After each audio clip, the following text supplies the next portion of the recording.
안녕하세요. 오늘은 이 영상을 가지고 작업을 해볼 건데, 오늘은 이제 새로운 노드, 스플리터, 그리고 컨비너를 사용해서 이제 좀 트렌디하고 컬러풀한 영상을 만들어 볼 거예요. 컬러풀한 영상을 만드는 작업 한번 시작해 보도록 할게요.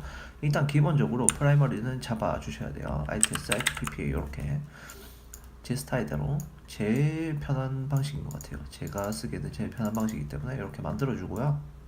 자, 빠르게 할게요. 이 앞부분은 프라이머리는 굉장히 빠르게 잡아볼게요. 자, 노출 좀 올려주시고, 또 올려주시고, 안 되겠네요. 자, 여기서 이렇게 로그로 위치 잡아주시고요. 자, 그 다음에 색상을 좀 바꿔야 되는데, 이 영상이 뒤쪽에만 지금, 뒤쪽 야외 부분만 좀 붉은 편이고요. 영상이 전체적으로 봤을 때는 초록색이 굉장히 많아요. 지금 초록색이 많기 때문에 그린을 빼고 블루를 올릴 거예요. 그리고 레드도 살짝 줄 거예요. 왜 그렇게 하냐면은 약간 마젠타 같은 느낌이 나야 약간 신비로운 그런 느낌이 나기 때문에 그렇게 작업을 해볼 거예요. 일단은 블루 올리겠죠? 블루 올려주시고요. 그린 내려주시고 레드 올려줄 거예요. 자, 이런 식으로 만들어 줄 거예요. 자, 약간 마젠타 느낌이 나죠? 지금 마젠타 느낌이 나요. 보라색 계열의 색상이 좀 들어왔어요. 그 다음에 세 번째 거는 이제 세츄레이션 좀 올려줄게요. 세츄레이션 70 정도 올려주면 될 것 같고요. 그 다음에 컨트라스트 2.1 정도 이렇게 넣어서 영상을 좀 색상을 넣어줄게요. 자, 그리고 마지막으로 노드, 자, 패러렐 더블 클릭하고 노드 하나 추가해 주시고요. 네, 이 상태에서 노이즈 리덕션 할 거예요. 노이즈 리덕션을 할 건데, 자, 노이즈 크기는 미디엄 정도 크기예요. 뒤쪽 백 보시면은 노이즈 많죠. 자, 그리고 약간 크로마 노이즈도 있고 하니까 일단은 좀 많이 빼야 돼요. 한 10 정도 줄게요. 10 정도 수치를 주시고요. 자, 크로마도 좀 더 줄게요. 크로마를 한 25 정도 줘서 이렇게 색상도 좀 빼주고요. 자, 영상이 이렇게 깔끔하게 정리가 됐어요. 자, 그 다음에 이 노드들 다 드래그해서 선택해 주시고 합쳐 줄게요. 컴파운드 노드로 이렇게 합쳐주고요. 자, 노드를 두 개를 만들 거예요. 제일 처음에는 시리얼 노드, ITS 시리얼 노드 하나 만들어 주시고, 두 번째는 이제 Alt Y죠. Alt Y 눌러서 이렇게 스플리터랑 컨비너를 만들어 줄 거예요. 자, 이 친구들이 뭐 하는 거냐면 각각의 채널을 담당하는 노드예요. 그러니까 위에서부터 RGB 순으로 레드, 그린, 블루를 채널을 이렇게 담당을 해주는 거예요. 자, 이렇게 움직여 보면 제일 위에 거는 빨간색만 움직이죠. 지금 그래프를 봐도 레드만 움직이고 있어요. 자, 이런 식으로 조절을 해주는 노드예요. 자, 이 친구들을 왜 만들었냐? 영상을 좀 분리를 시킬 거예요. 채널을 다 분리를 시킬 거예요. 자, 키 옆에 보시면 사이징 하는 게 있어요. 요 클릭을 해주시고요. 자, 이렇게 점 5개 중에 네 번째 거 클릭을 해주시면은 노드 사이징이라는 게 보이죠? 자, 노드 사이징이 나와요. 노드 사이징이 나오면 이 각각의 노드마다 이렇게 위치 변화를 줄 수가 있어요. 사이즈 변화나 위치 변화를 줄 수가 있는 거예요. 자, 제일 처음에는 펜을 좀 줄게요. 빨간색을 펜을 한 5 정도 줍시다. 이렇게 영상을 보시면 채널이 약간 옆으로 6픽셀 정도 밀려난 거예요. 자, 그리고 그린도 이렇게 마이너스 쪽으로 한 6 정도 줄게요. 자, 그리고 이 친구는 틸트로 마이너스를 좀 줄게요. 자, 그러면 가까이서 보시면 눈동자가 3개가 됐죠. 채널이 3개로 분리가 되어 있는 거예요. 자, 그 다음에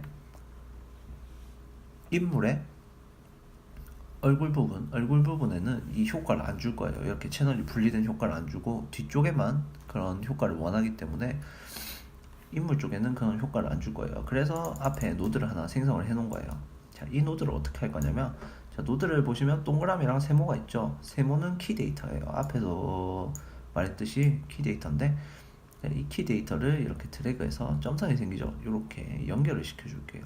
이 친구한테 이렇게 연결. 자, 이렇게 3개 다 연결을 해줄 거예요. 자, 이렇게 연결. 얘도 이렇게 끌어서 연결 해주면은 이렇게 키 데이터를 이렇게 보내줄 수가 있어요. 자, 이 상태로 파워 윈도우를 들어가서 서클을 하나 선택을 해줄까요? 서클 하나 선택을 해주세요. 그러면 이렇게 지정된 부분은 효과가 안 들어가게 돼요. 그렇죠? 지정된 부분은 효과가 빠지게 되는 거예요. 자, 그러면은 이렇게 위치를 좀 이렇게 조절해 줄게요. 자, 몸도 이렇게 좀 씌워주고 이렇게 늘려서 이렇게 위치를 지정을 해주고요. 자, 그 다음에 얘를 트래킹을 걸어줍시다. 이렇게 트래킹 시작. 자, 여러분들은 이렇게 프레임 모드로 해서 일일이 위치를 좀 바꿔가면서 지정을 해주셔야 돼요. 저 근데 시간이 없기 때문에 이 지루한 작업을 보여드리지 않고 그냥 넘어가도록 할게요. 자, 그 다음에 자, 이렇게 완성이 됐으면 이 친구들을 합쳐줍시다. 또 이렇게 드래그해서 보기 편하게 노드를 합쳐주고요. 자, 플레이를 한번 해볼까요? 자, 영상이 많이 좀 변했죠? 자, 있는 거 없는 거 차이가 좀 많이 나요. 자, 이 상태로 이제 OFX 효과들을 집어넣어 줄 거예요. 제일 처음에 노드 하나 생성해 주시고요. 자, 이런 블러 효과를 집어넣어 줄 건데, 영상을 보시면은 일단은 느낌상 가우시안 블러보다는 줌 블러가 더 나을 것 같아요. 그래서 전 줌 블러를 넣도록 할게요. 줌 블러. 이렇게 줌이 확대되는 듯한 느낌의 블러예요. 자, 이 위치 포인트 있죠? 포인트를 딱 지정해 주세요. 포인트는 전 창밖으로 지정을 해줄게요. 그리고 효과를 좀 더 세게 이렇게 집어넣어 줄 거예요. 자, 그리고 이 효과가 얼굴 부분은 들어가면 별로 안 좋을 것 같아요. 서클로 지정해 주셔도 되는데 저는 그라데이션 효과로 이렇게 효과를 넣어 줄 거예요. 이런 식으로 줌 효과를 이렇게 집어넣어 줍시다. 자, 이런 식으로 넣어 줬고요. 얘도 트래킹을 좀 걸어 줄게요. 얘도 트래킹을 제지로 와서 좀 편하게 거꾸로 이렇게 쭉 한 번 더.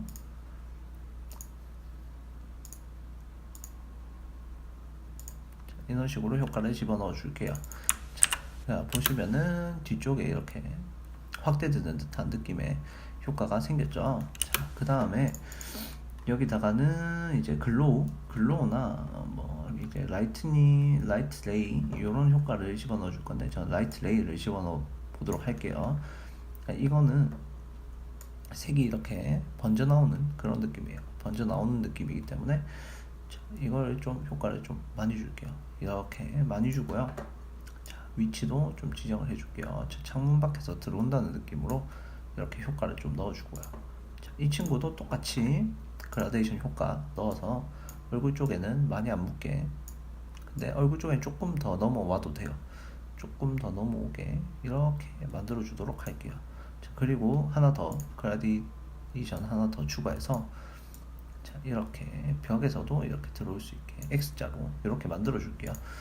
자, 그러면 인물 부분은 빼고 이렇게 양옆으로 X자가 그어졌죠. 이런 식으로 효과를 넣어 줄 겁니다.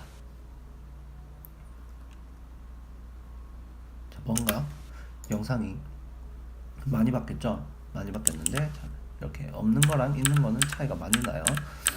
당연히 많이 나겠죠. 많이 건드렸으니까. 자, 이런 효과를 집어넣게 되면 이제 뭐 이렇게 채널도 분리를 해주고 이런 번지는 효과들을 넣어주면서 약간 시각적으로 굉장히 많이 끌려요. 많이 끌리게 만드는 효과고, 일반적으로 드라마나 뭐 영화 뭐 이런 쪽에서는 많이 사용하지 않아요. 스토리가 있는 내용에서 이렇게 효과가 많이 들어가 버리기 때문에는 내용보다는 이제 영상의 시선이 뺏겨 버리기 때문에 정보 전달이 제대로 안 되겠죠.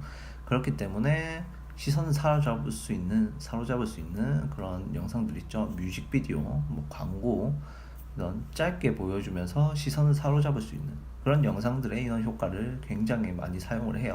자, 이거를 응용해서 어떻게 사용을 하냐면은 이제 에디트 툴로 넘어가신 다음에 이렇게 두 개를 복사를 해주겠죠. 두 개를 복사를 해주시면 되고요.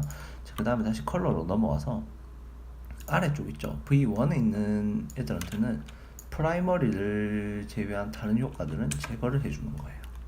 자, 그리고 다시 에디트로 넘어가서 위쪽에 있는 비디오 2번에 페이드를 주면 되겠죠. 이렇게 페이드를 주면은 효과가 없다가 생기게 되는 거예요. 이런 식으로 효과가 점점 들어오게 되는 거예요. 자, 한번 이 플레이백 프록시 모드를 좀 켜볼게요. 하프 레졸루션 정도로 해서 플레이가 정상적으로 될 수 있게. 자, 없는 상태에서 이렇게 효과를 집어넣어 주는 거예요. 지금 프록시 모드라서 화질이 좀 안 좋아 보이는데 프록시 모드 끄면 화질이 굉장히 좋아져요. 대신 재생할 때 좀 끊기겠죠. 자, 이런 식으로 응용을 할 수도 있는 거예요. 이렇게 서서 효과가 들어오게끔 영상을 만들 수도 있는 거기 때문에 이런 거는 한번 연습을 해보시면 될 것 같아요. 그리고 앞에 말했던 요 한번 열어볼게요. 자, 이런 노드 그래프 있죠. 이 굉장히 복잡하죠. 이거 꼭 잘 알아두셔야 됩니다. 앞으로도 이렇게 복잡한 게 좀 나올 거예요. 그렇기 때문에 이해를 못하겠다 하시는 분은 앞쪽을 좀 보셔야 될 거예요. 이렇게 노드에 대한 거 좀 보셔야 되기 때문에 좀 복잡하셔도 한번 따라 해보실 만한 가치는 있는 것 같아요. 이 영상이. 네, 그렇죠. 그리고 앞으로도 이 스플리터 컨비널 요 노드를 가지고 다른 효과도 좀 넣어볼 거예요. 다른 효과도 넣어볼 거고 뭐 다른 FX 효과들도 사용을 해볼 거예요. 뭐 뒤쪽에 보시면은 좀 이런 이 친구들도 좀 샀어요. RX도 샀는데 요 사운드 쪽으로도 좀 손을 대볼 생각입니다. 자, 그러면은 오늘 수고하셨고요. 영상에 궁금한 점 있으시면 댓글 달아주시면 되고요. 그리고 영상에 좋아요, 구독하기 항상 눌러주시는 분들 눌러주셔서 감사하고요. 그리고 영상이 마음에 드신다면 꼭 좋아요와 구독하기는 눌러주고 가시면 될 것 같아요. 네, 그러면 수고하셨습니다.